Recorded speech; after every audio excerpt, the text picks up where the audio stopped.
The little girl down the street went away for a few days. They left her with the McGees at 79 Wistful Vista. This morning, she awoke with a slight swelling in one cheek. It doesn't bother Teeny in the least, but it has completely shattered the sensitive nerves of the weaker member of Fibber McGee and Molly.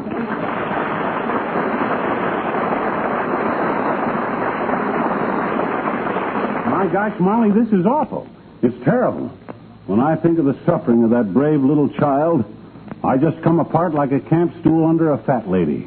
Well, now, don't get so excited, dearie. Teeny isn't suffering. She's tickled to death that she's going to have her breakfast in bed. That poor little kid with her face all swole up. Oh, relax, lover. I've already called Dr. Gamble, and he should be here any minute. Ah, Doc Gamble. What a big help he'll be. That over-padded pulse pincher couldn't cure a raw ham and a smokeout. Now, McGee, he's a fine doctor. I'll go in and cheer the poor kid up. Lying there on her bed of pain, silently suffering while... Hi, mister. Hi. Did you bring my breakfast? And did you my breakfast? I'm hungry. No, Mrs. McGee's fixing us this. How are you feeling? Oh, I feel wonderful, I betcha. I'm starving. Oh, well, now, you mustn't worry just because your face is swole up a little. You be brave, like a little soldier. Oh, boy, I love soldiers. Huh? I just love soldiers. Willie Toops' cousin is a private first class, and he looks terrific in his uniform with the 7 stripes on it. Now, wait a minute, sis. A private first class only has 1 stripe on his uniform. Well, he only had one at first, and then he sat on a bench in the park that had just been painted. Oh, he did, eh? So he had 1 stripe on his sleeve and 6 more on his shoes? I says he did, eh? Did what? Sat on a bench that had just been painted. Where? In the park. Oh. Willie Toops' I cousin. know it.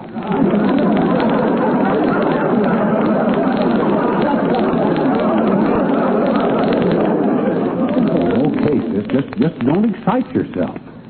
You just relax, and I'll go see about your breakfast. Them eggs ready yet, Molly? Well, almost, dearie. How's little Teeny? Oh, what a brave little kid. Claims the swelling don't hurt at all. You ought to see how sweet and angelic she looks. Sort of like that baby picture we got of me. Oh. Do you by any chance mean the one where you're lying face down on the rug? No, not that one. This is the one with the curls I'm thinking about. Where I'm holding the kitten by the scruff of the neck. I ain't sure the one where I'm lying face down on the rug is me at all. Not you, dearie? No, you know, the story got around back in Peoria that the photographer saved money by just taking a picture of one baby and selling copies of it to everybody in town. Face down on a rug, you can't tell the difference. Well, Teeny's breakfast is ready. Oh, that's probably Dr. Gamble. Shall I let him in? No, you feed Teeny. I want a word with the good doctor. All right, dearie. Well, so you finally got here, Danglepot. Yes, I'm here. And I appreciate the charm and warmth of your greeting, Flaplip. Well, where you been? Oh, I know it ain't easy for a fellow built like you to move fast unless there's a forest fire and a strong tailwind behind him. But I just like... Look, Mudhead. Molly assured me that Teeny's ailment was a minor one, so I took care of Mrs. Logan's baby first. I didn't know the Logans had a kid. They have now. Ooh. I bet you soaked them plenty for the job, too. Well, the child weighed 5 pounds, and I delivered it for $25. In other words, $5 a pound.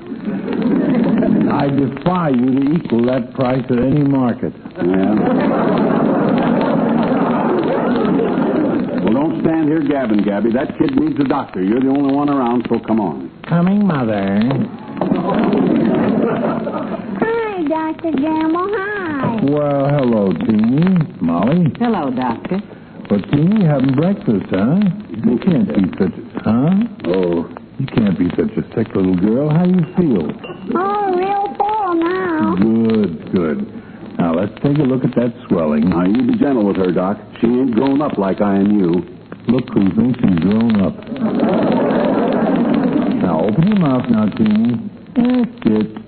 Say, ah.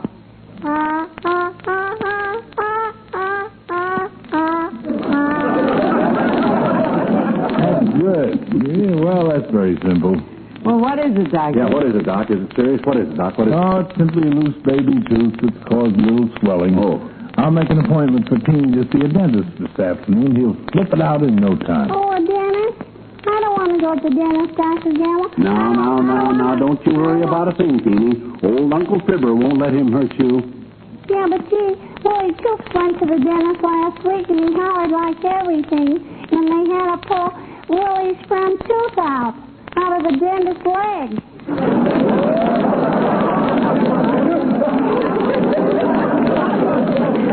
Well, you're not a crybaby like Willie Toops. No, and another thing, Teeny, you can bring the tooth home and put it under the pillow. Yeah. And while you're asleep, the good fairies will take it and leave a dime in its place. Yes, sir. You bet they will, sis. You see, baby teeth are made out of ivory, and the good fairies use them for pool balls at the Good Fairies Elks Club. They'll leave you a dime, and you can put the dime... Yeah, but Willie Toops' good fairies always leave a quarter, I betcha. Uh-oh. Well, our good fairies are no pikers, too, either. Why, George, they'll leave a quarter, too. Oh, gee, a quarter for two. You betcha. Hey, could you have the dentist pull all my teeth? I want to buy some roller skates. What a brave little kid. Trip to the dentist, staring her in the mouth, and look, Teeny, Uncle Fibber will buy you some roller skates. Well, isn't that sweet? Yes, sir. You're our little girl today, Teeny. And any little kid that she's facing a trip to the dentist that if it was me, you'd have to drag me down there, I'm going to devote my whole day to keeping you happy. You can have anything you want. Gee, anything, mister? Anything at all. Name it and you can have it. Oh, boy, what a day this is going to be. Well, I want roller skates and comic books and a box of crayons and a new dolly and an ice cream cone and a radio.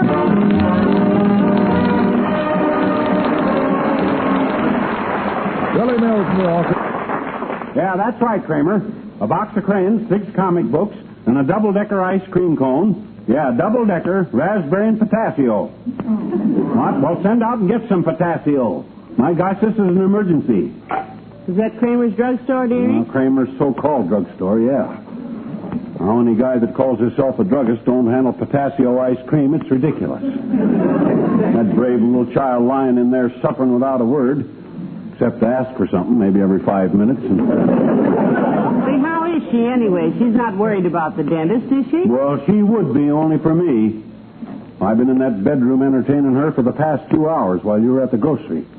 I only come out of there once, just long enough to get her last week's funny papers, put a new string on the yo-yo, and bring her a piece of pie.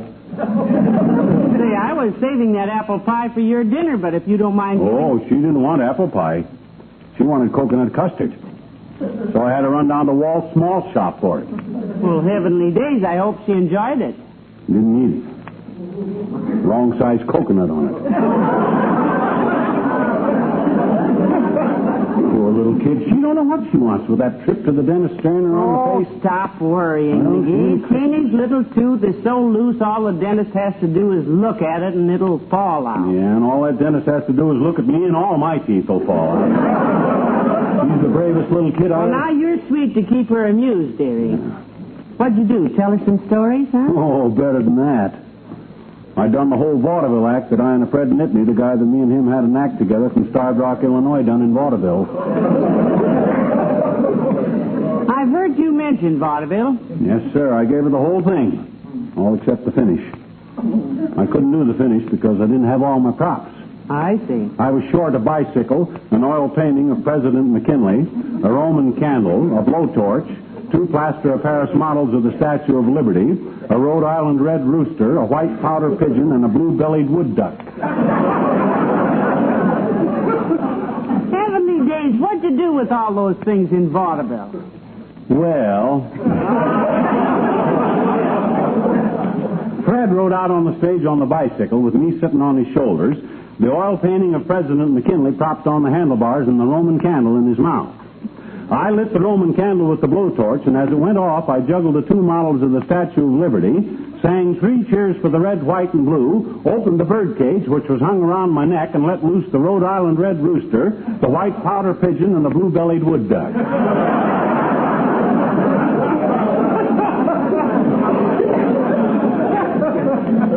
Used to cause quite a bit of comment.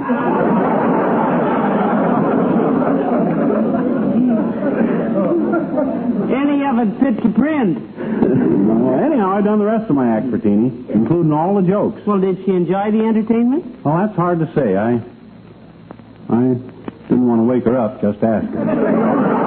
Maybe a kid her age don't appreciate adult entertainment. Oh, hey, did La Trivia phone yet? The mayor? Not that I know of. Were you expecting him I promised Teeny we'd drive her to the dentist in a squad car. What? With a siren. Oh. Sure, I called the Trivia's office, but he was out and they... Maybe this is him now. Come in. Oh, hi, old-timer. Hello there, kids. Hi, daughter. Hi, Johnny. Well, hello, Mr. Oldtimer. How are you? Better than a bird dog, daughter. Not quite as shaggy today. Yeah? Got up early this morning and went out for a haircut. Is that so? I usually cut my hair in the house, but it was such a fine day I went out and cut it in the yard. You use a lawnmower from the looks of it. Well, I got problems here, old-timer. We got to take Teeny to the dentist at 3 o'clock. Oh, I love dentists, kid. Yeah? Never go near 'em myself, but I just love... Mr. McGee, hey, Mr. McGee, I'm awake now. Oh, that poor little kid. Well, I better get in there before she starts worrying about the dentist. I'll go cheer her up, Johnny. I'll entertain her. I'll tell her about when I was a gold miner up in Alaska. You stay right where you darn are. I'll go entertain Teeny. If you want to entertain somebody, entertain Molly. Thanks, friend. Well, sir, speaking of Alaska, daughter, them was the days. I lived up there amongst the Eskimos with my partner, a feller called No-Nose Nelson, on account of he didn't have no nose. My goodness, did he lose it in the fight? No, daughter. You kissed them Eskimo girls by rubbing your nose against theirs, and Nelson was mighty affectionate.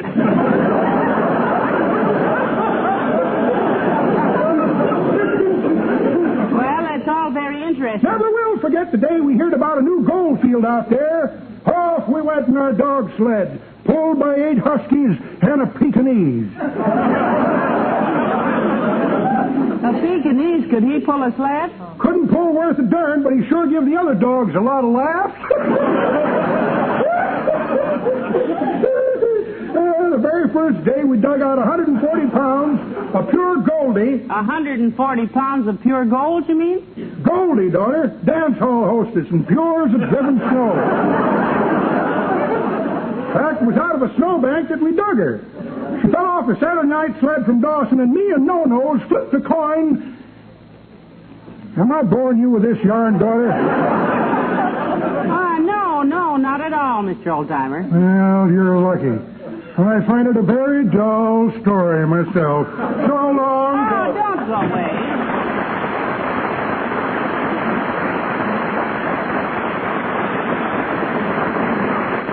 Hey, Molly, give me a hand quick, will you? I need a pan of hot water, a roll of bandages, and a bottle of mercurochrome. Oh, well, what's the matter with little Teeny now, McGee? Nothing. I'm just keeping her amused, that's all. I was showing her my old army razor, and she wants to watch me shave with it, and if I shave with that army razor, I'll need plenty of bandages and a bottle. Hello, Molly. Hi, pal. Oh, hello, Hilo. Hello, Mr. Wilcox. Say, were you ever a gold miner in Alaska? No. Well, then you can stay. Well, thank you, but I can't stay long, Molly. I just dropped by to tell your boyfriend here about a petition that's been drawn up at the golf club to keep an undesirable element off the course. Oh, you want me to sign it? No, you aren't to sign it. You're it. Oh, undesirable, am I? I ain't even played on that course for a month. Why, you were out there last week, dearie. No, I didn't play on the course. I was in the woods the whole time. Well, I've got news for you, pal. You're not out of the woods yet. Well, them guys don't scare me none. Say, how did you happen to see this petition, Mr. Wilcox? Well, sir, I was down at Walt's malt shop for a cup of coffee, Molly, and Walt ran out of pet milk. Well, that's terrible. Certainly it's terrible. All I've done for that golf course through the years... It was a pretty critical situation, Molly, because all those coffee lovers insist on Pet evaporated milk. Because Pet gives their coffee that rich, satisfying flavor. I've cut more weeds on that course with my mashie than the groundkeepers do with a power mower. And Pet gives it that beautiful creamy color that's part of the delight of a good cup of Java. Did you have a chance to see the names on that petition? No, but I...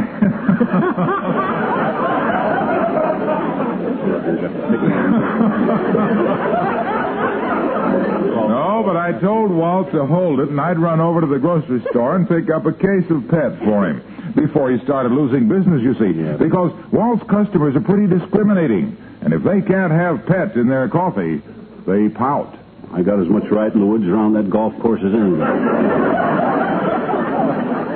I'd rather play in the woods anyway. You need a much better class of people out there.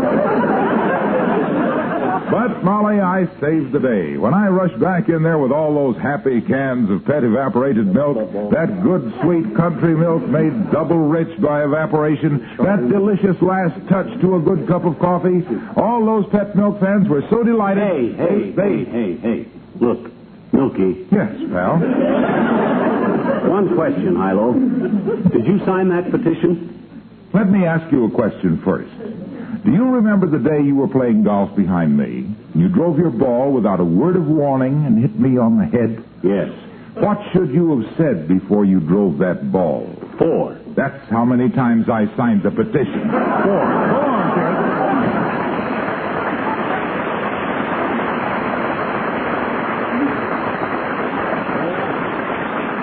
Wise guy. He's got news for me. Well, I got a little news for him, too.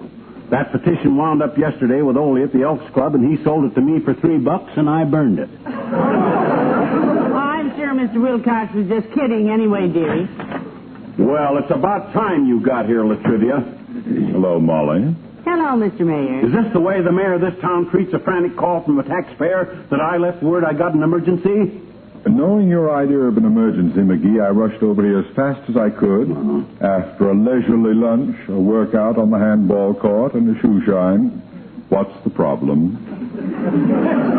Well, it's Teeny, Mr. Mayor, the youngster down the street. We have to take her to the dentist at 3 o'clock. And I promised her a ride in a squad car with a siren. Well, aren't you sweet? I think so. The way I look at it, nothing's too much trouble for me to ask somebody for when the happiness of a little child is at stake. You bring a squad car with you? No, but I have my own official car outside. Oh, that's wonderful, Mr. Mayor. Yeah, that the car the city gave you? The one that you had to drape a dead moose over the side of it when you took that trip to Yosemite to cover up where it says, for official use only?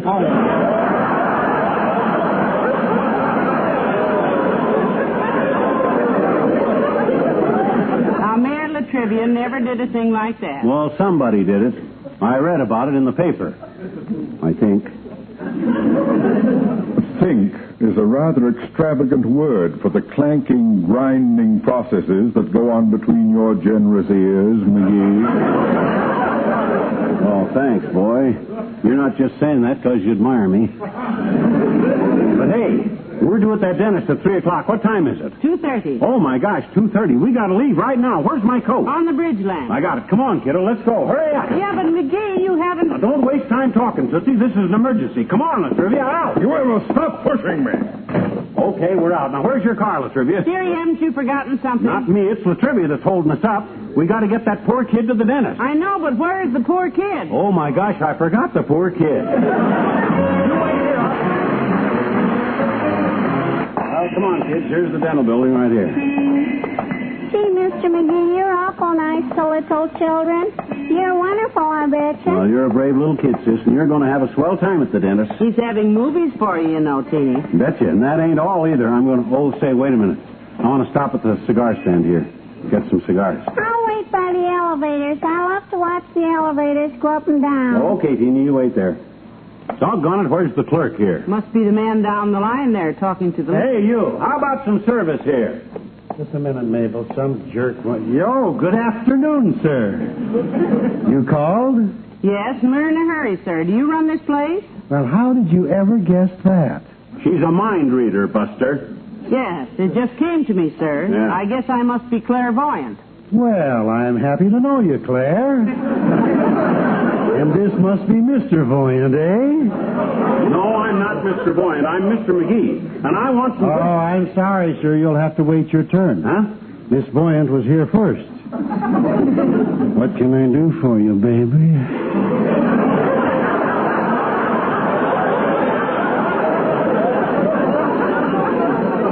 You can stop calling me baby and wait on us. We're going to the dentist, and my husband is fidgety. Well, isn't that interesting? Is he one of the Alabama fidgeties? Because I went to school in Alabama, and I never heard of him. No. Now, cut it out, will you, Bud? Doggone it, I'm in a hurry, and I want... Kindly mind your own business, sir. Huh? Mrs. Fidgety and I are discussing her husband. Mrs. Fidgety was a voyant before her marriage, right, Claire?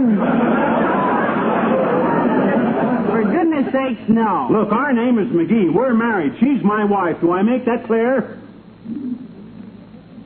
Claire, this masher's talking to you. Sorry, I didn't... Oh, my name isn't Claire. My name is Molly. Now, let's forget it. Look, Buster, I want a good cigar, understand?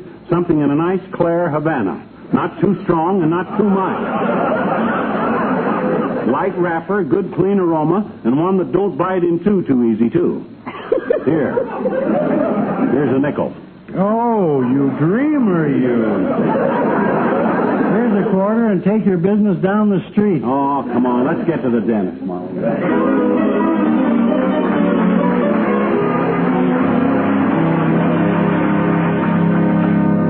The doctor will be here in a minute now, Teeny, so don't you worry about a thing. No, sir. We're going to have fun today, Teeny. You won't even know that little tooth... Oh, hello there, Dr. Durkin. Hello, Mrs. McGee. Well, I'm ready for the little patient. Well, this is her, Doc. Is everything here that I ordered? Oh, yes, everything's ready, McGee. Good. Now, you just sit here in the chair, young lady. That's it. All right. Send in the organ grinder.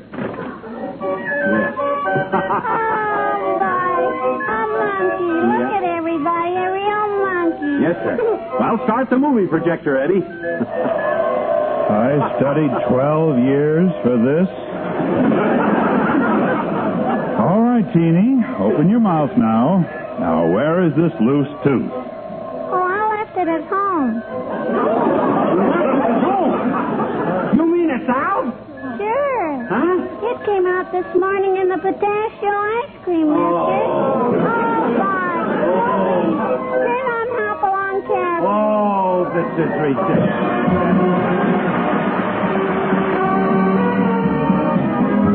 Well, Teeny finally went to sleep, McGee. So talk softly. She's had quite a day. Must have been an expensive day for you. But that's a wonderful trait, you know, fondness for children. Mother's proud of you. Oh, Mr. McGee, can I have a drink of water? Go to sleep! Well, good night.